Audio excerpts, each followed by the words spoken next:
اور پھر جو وضو کرتے ہیں نا، آؤ مولا علی شیر خدا سے ایک بار کسی نے پوچھا کہ حضور یہ بتائیں وضو کی ابتدا کیسے ہوئی؟ میں اور آپ وضو تو کرتے ہیں نا، آؤ میں آپ کو بتاتا ہوں مولا علی نے کیا جواب دیا۔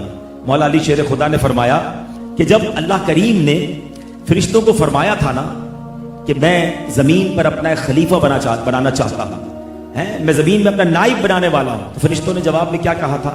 اَتَجْعَلُ فِيهَا مَن يُفْسِدُ فِيهَا وَيَسْفِكُ الدِّمَاءَ، اے اللہ کیا ایسے کو نائب کرے گا جو اس پہ فساد پھیلائے اور خون ریزیاں کرے؟ تو اللہ کریم نے کیا فرمایا؟ انی اعلم ما لا تعلمون، مجھے معلوم ہے جو تم نہیں جانتے۔ اب فرشتوں کو لگا کہ ہم نے تو اللہ کی بارگاہ میں گستاخی کر دی ہے، اللہ کی بارگاہ میں جرت کر لی ہے، ہمیں سوال نہیں کرنا چاہیے تھا۔ اب فرشتوں نے اللہ کی بارگاہ میں معافی مانگی، مغفرت و رضا چاہی، عرش الہی کا طواف کرنے لگے۔ تو اللہ پاک نے فرمایا کہ کیا تم میری طرف سے مغفرت چاہتے ہو؟ جی یا اللہ ہم تجھ سے مغفرت چاہتے ہیں، معافی چاہتے ہیں۔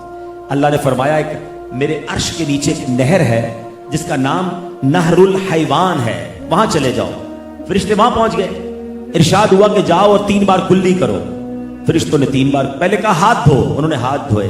ارشاد ہوا 3 بار کلی کرو، انہوں نے 3 بار کلی کی۔ پھر ارشاد ہوا کہ 3 بار ناک میں پانی ڈالو، فرشتوں نے ناک میں پانی ڈالا۔ چہرہ دھونے کا حکم دیا گیا، ہاتھ کونیوں سمیت دھونے کا حکم دیا گیا، سر کا مسح کا حکم دیا گیا، پیر دھونے کا حکم دیا گیا۔ سبحان اللہ۔ پھر اللہ کریم نے فرمایا اب کہو سبحانک اللہم وبحمدک اشہد ان لا الہ الا انت استغفرک واتوب الیک۔ فرشتوں نے ایسا کر لیا۔ اب اللہ نے فرمایا کہ اے فرشتوں جو بھی صاحب ایمان یہ کرے گا جو تم نے کیا ہے میں اسے اپنی مغفرت اور رضا سے نواز دوں گا۔ فرشتوں نے کہا یا اللہ یہ مہربانی صرف ہمارے لیے ہے؟ فرمایا نہیں، صرف تمہارے لیے نہیں بلکہ جسے میں خلیفہ بناؤں گا حضرت آدم علیہ السلام، اس کی اولاد کے لیے بھی یہ فضیلت ہے، یعنی اولاد آدم میں سے بھی جو یہ عمل کرے گا یعنی وضو کرے گا میں اس کی مغفرت فرما دوں گا۔ تو وضو کی ابتدا فرشتوں سے ہوئی ہے، وضو کا طریقہ اللہ نے فرشتوں کو بتایا ہے، اور سبحان اللہ یہ ہم پر مہربانی کی گئی۔ اچھا امام غزالی علیہ رحمت اللہ الوالی کمال کے بزرگ ہیں، آپ کا انداز بھی بڑا نرالا ہے، آپ کی تحریریں بھی بڑی نرالی ہیں، آپ نے بڑی کمال کی باتیں لکھی۔ آپ نے فرمایا پانی ہو تو وضو، پانی نہ ہو تو کیا کرنا ہے؟ تیمم کی اجازت ہے۔ یہ بھی اللہ کی طرف سے بڑی آسانی ہے کہ جناب پانی نہیں تو مٹی سے تیمم کر لیں، زمین کی جلد سے تیمم کر لیں۔ یا میں ایک اور بات چھوٹی سی عرض کر دیتا ہوں، جو لوگ دین سے دور ہوتے ہیں نا ان کے دماغ میں بڑی عجیب عجیب باتیں، آج کل یہ ماڈرن بہت سارے لوگ آ گئے ہیں انٹرپریٹیشن اسلام کی کرنے کے لیے، ہیں آتا جن کو کچھ نہیں، پڑھی کتابیں انگریزی اور بتانے چلے ہمیں اسلام۔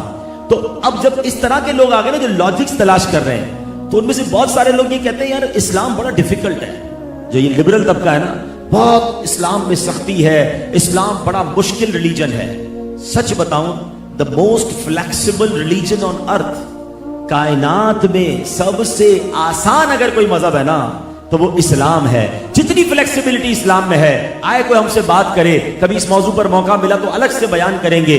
آپ دیکھیں اسلام میں کتنی آسانی ہے، پانی نہیں ہے مٹی سے تیمم، زمین سے تیمم کر لو۔ نماز اگر آپ مسافر ہیں آپ کی نماز قصر کر دی گئی، کھڑے ہو کے نماز نہیں پڑھ سکتے بیٹھ کے پڑھ لو، بیٹھ کے نہیں پڑھ سکتے لیٹ کے پڑھ لو، اچھا جناب لیٹ کے بھی نہیں پڑھ سکتے اشارے سے نماز پڑھ لو۔ ابھی آپ جناب سفر میں ہیں روزے نہیں رکھ سکتے، بعد میں روزے رکھ لو۔ پیسے ہیں تو زکوٰۃ دینی ہے، پیسے نہیں کوئی زکوٰۃ نہیں ہے۔ صاحب استطاعت ہیں زندگی میں ایک بار حج کرنا ہے، پیسے نہیں تو کوئی حج نہیں ہے۔ اللہ اکبر۔ بلکہ میں آپ کو بتاؤں جو اسلام کا نظام معاش ہے نا، اسلام کا فائنینشل جو سرکولیشن کا کام ہے، اللہ اکبر۔ حضرت عمر بن عبدالعزیز کا ایک دور گزرا کہ جس میں لوگ زکوٰۃ لے کر نکلتے تھے، زکوٰۃ لینے والا کوئی نہیں ہوتا تھا۔ میں آپ کو سچ بتاؤں، بزرگ بیٹھے ہیں، مجھے بعد میں اس بیان کو ہو سکتا ہے چینل پہ بھی لوگ سنیں، آج بھی یہ نظام موجود ہے، سچ بتا رہا ہوں میں۔ اگر سارے پاکستانی، میں باقی لوگ ملکوں کو چھوڑ دیں، پاکستان بڑا غربت میں ہے، بڑی ٹینشن میں ہے، فائنینشل کرائسس ہے، مہنگائی بہت ہے، غور سے سنیں میری بات، آج بھی اگر تمام وہ لوگ جو زکوٰۃ دینے والے ہیں اپنی پوری زکوٰۃ دے دیں، اور جو اسلام نے زمینداروں کے لیے عشر فرمایا کہ جو جن کی زمین کی فصل ہے وہ اپنا عشر ادا کر دیں، میں آپ کو گارنٹی دے سکتا ہوں کہ پاکستان میں آپ زکوٰۃ لے کر نکلیں گے زکوٰۃ لینے والا کوئی نہیں ہوگا۔